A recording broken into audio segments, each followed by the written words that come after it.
তোমারও কি around the world করতে সমস্যা হয়? অসম্ভব বলে মনে হচ্ছে?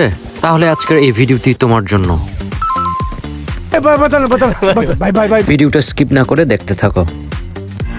ফার্স্ট হচ্ছে তোমাকে জাগলিংটা খুব ভালোভাবে আয়ত্ত করে নিতে হবে। আমার স্ট্রং ফুট যেহেতু রাইট, সেই জন্য আমি রাইট লেগেই করছি। বাম পায়ে লাস্ট টাচ করে বলটা নির্দিষ্ট উচ্চতায় উঠাতে হবে। তারপর ডান পায়ে বলের সাইডে টাচ করে পা ঘোরাতে হবে। পা ঘোরানোর পর বলটাকে আবার টাচ করতে পারলে হয়ে গেল অ্যারাউন্ড দ্য ওয়াল। বলের এই সাইডটার সাথে পায়ের এই লেসের আউটসাইডটা কন্টাক্ট হবে। পায়ের সাথে কন্টাক্ট হওয়ার পর ঠিক এভাবে ঘুরবে। এভাবে কয়েকবার প্র্যাকটিস করলে অ্যারাউন্ড দ্য ওয়াল করতে ইজি হয়ে যাবে।